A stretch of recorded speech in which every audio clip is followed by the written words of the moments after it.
कि Donald Trump ने शुक्रिया अदा किया है अपनी टीम का, अपनी फैमिली का। मैं कहता हूं कि जो सबसे बड़ा शुक्रिया बनता है डोनाल्ड ट्रंप का, वो बनता है सोशल मीडिया के जो सपोर्टर्स हैं उनका।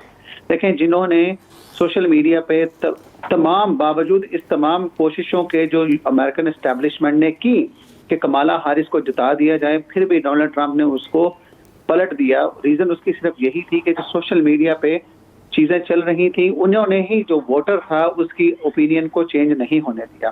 देखिए, डोनाल्ड ट्रंप की क्वालिटी भला क्या है? क्वालिटी यह है कि डोनाल्ड ट्रंप ने कहा था अमेरिका फर्स्ट।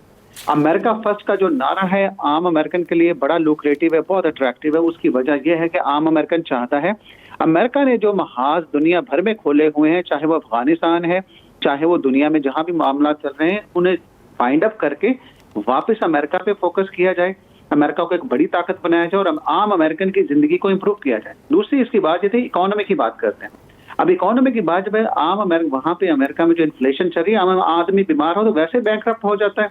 अब डोनाल्ड ट्रंप को जो वापस आया है, इसी होप के साथ अमेरिकन ने इलेक्ट किया है कि अब डोनाल्ड ट्रंप क्या करेगा, चाहे चाइना के साथ इनकी कन्फ्रंटेशन चलती रहे, चाहे जो मामला चलते रहें, लेकिन डोनाल्ड ट्रंप अमेरिकन को ध्यान दे। अमेरिका फर्स्ट, अमेरिका का जो फार्मर है, जो अमेरिका को फीड करता है, उसका ख्याल रखा जाए। सब्सिडीज तो दी जा रही थी आम फार्मर्स को, वो भी कंटिन्यू करें।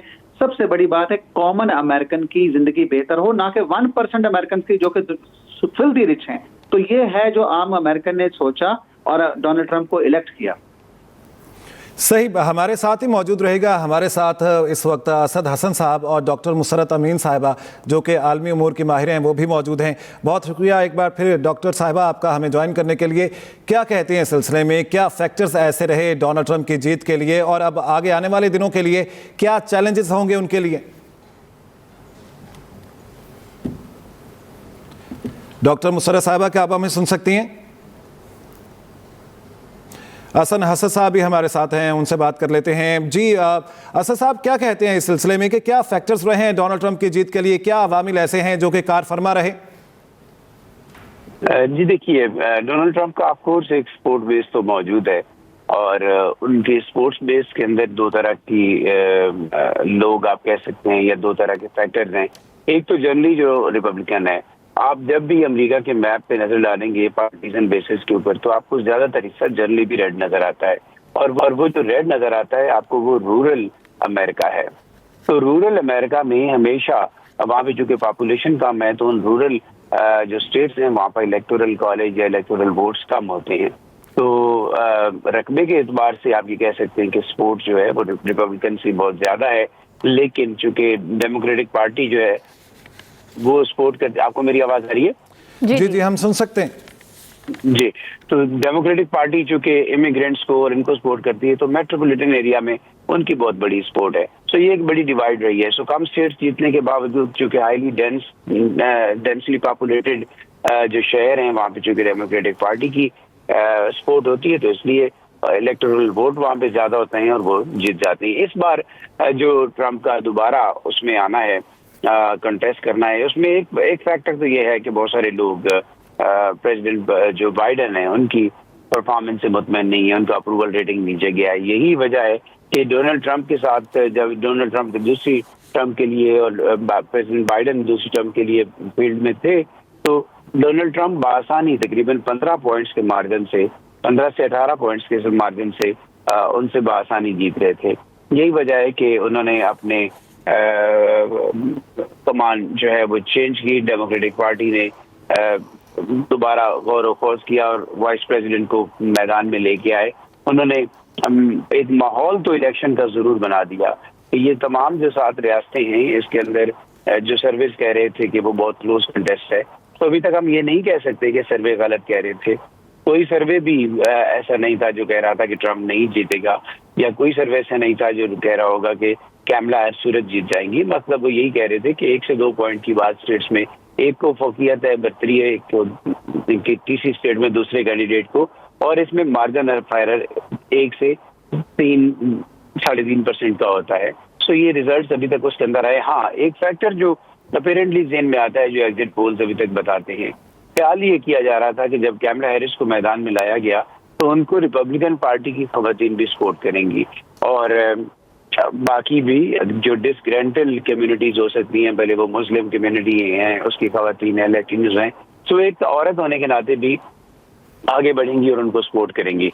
लेकिन जो डेटा सामने अभी तक आया है उसके मुताबिक कैमला हैरिस को खवातीन वोटर्स के अंदर उतने वोट नहीं मिले जितने जो बाइडन को खवातीन के मिले थे। वो तकरीबन 16 पॉइंट्स में खवातीन ने जो बाइडन को वोट किया था, जबकि कैमला हैरिस के लिए इनिशियल एग्जिट पोल्स के मुताबिक सिर्फ 10% ने उनको वोट किया है। एक फैक्टर ये है। दूसरा ये है, मुझे लगता है कि आप आजकल अगर आप अमेरिका में किसी शख्स से बात करें, मिडिल क्लास से बात करें, लोअर मिडिल क्लास से बात करें, तो लोग कहते हैं कि टेबल पे अपने बच्चों के सामने खाना लेके आना बहुत मुश्किल हो गया है। यहाँ पे एवरेज वो बताते हैं रेशो वो 7% का है कि महंगाई बढ़ी है। लेकिन हमारे जैसा आदमी भी ये फील करता है कि ये माहिरीन जो हैं इकोनॉमी के, उनके आदाद शुमार हो सकते हैं। हमें तो ये लगता है कि कई चीजें डबल हो गई, यानी 100% का इजाफा हो गया है।